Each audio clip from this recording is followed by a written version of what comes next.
This week on Inside Boulder News, mosquitoes in the area test positive for West Nile, Council prepares to consider energy future ballot measures, and raptor families flourish after seasonal closures. Welcome to Inside Boulder News. I'm Natalie Wood. Mosquito activity is on the rise due to hot weather and recent precipitation. Several samples in both the city and Boulder County have tested positive for West Nile.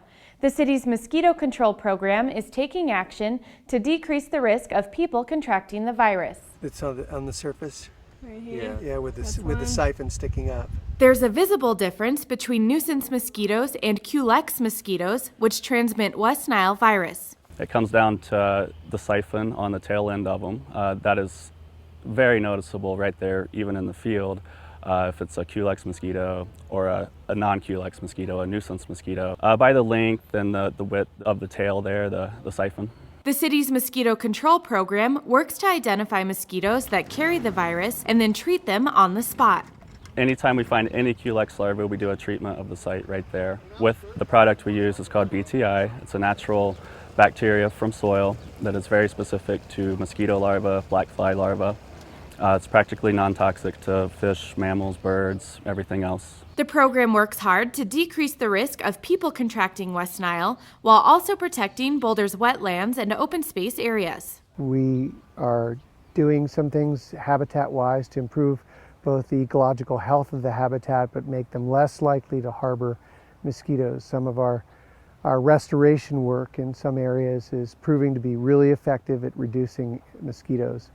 And we're cooperating and working really closely with the city's IPM coordinator to do this kind of monitoring work that keeps us informed about how well the mosquitoes are doing and what we can do to prevent mosquito populations from increasing. City crews are working to decrease Culex mosquito activity, and there are things you can do to protect yourself from the virus. The way that you can prevent yourself from getting West Nile virus is to avoid mosquito bites. It's really important that people do their part to protect the community. We feel like we're doing a really efficient job of keeping them down on our public properties.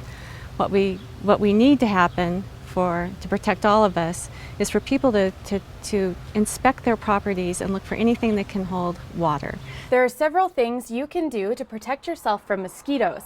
You can use a deep-based or all-natural bug spray, and if you have standing water on your property, you can use a product like this that kills mosquitoes at the source. Also check your screens for holes or tears where bugs might be able to get through. As far as leaving your home to enjoy Boulder's open space, crews say it's okay as long as you take precautions. We think it's perfectly okay to go out. You may choose a location that is not as buggy. Locations near water and near lush green vegetation are the places where mosquitoes are most likely to be. So you might want to choose a trail or a hike that takes you away from mosquito-prone habitats. And also movement. Keeping moving rather than sitting stationary doesn't allow the mosquitoes to settle on you and bite you. For more on how to protect yourself against the virus, visit bouldercolorado.gov/IPM. A citizen petition that would require voters to approve any debt related to a local electric utility moved closer to the ballot this week. The city clerk confirmed earlier today that supporters obtained enough signatures to move forward.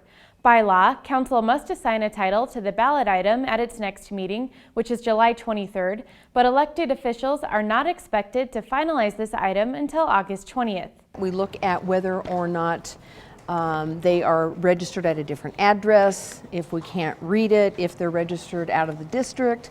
That happens a lot in Boulder. And out of the petitions, once they hit a margin of 500 signatures above the required amount, I actually instructed that it stop. So we have now reached a threshold where we are ready to certify.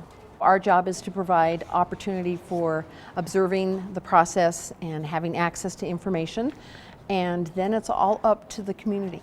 City staff has prepared an alternative ballot measure for council's consideration.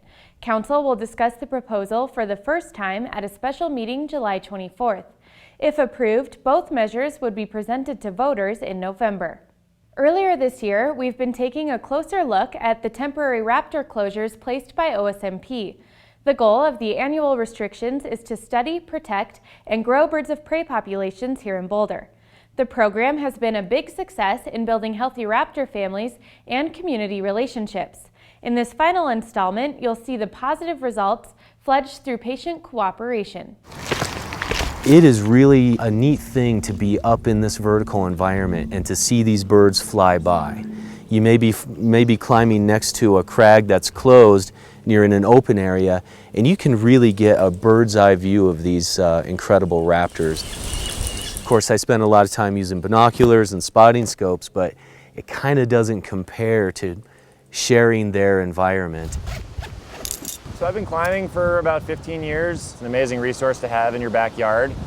It's a very unique type of rock. It's not often that you find sandstone that has really excellent face climbing. So yeah, the closures do affect some popular climbing areas for sure. We're not making these decisions behind a closed door. It's not a monolithic, bureaucratic process. We're really actively seeking their input, and we use their input to help us make decisions. It's really the greatest way that we know to build the trust and to get the cooperation. The relationship with OSMP has definitely improved over the years, and I think a huge part of that has been the volunteer raptor monitoring program they've instituted, and the fact that they actually do pay attention and open areas early if there are not raptors nesting there.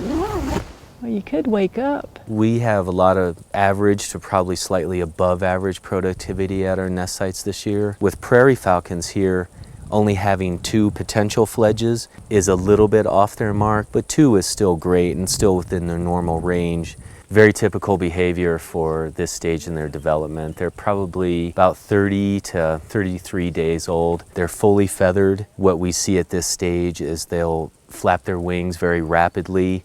Sometimes they'll leave the nest ledge. They might get 2 feet of elevation above the ledge. They'll come back down. It's just gaining strength, confidence in their wings, and probably sometime within the next, certainly 5 days, these birds are going to have fledged. Overall, climbers totally respect the fact that certain areas have to be closed, and they see the raptor's presence as just part of the overall resource, and it's just another aspect of the Flatirons that makes them special. Most of the temporary closures have been lifted for this season. There are still a few restrictions in place, so look up your favorite trail at osmp.org before you head out. Thanks for watching Inside Boulder News. Stay in touch with us on Facebook and Twitter by submitting news tips and questions. You can also sign up to receive video updates right in your inbox.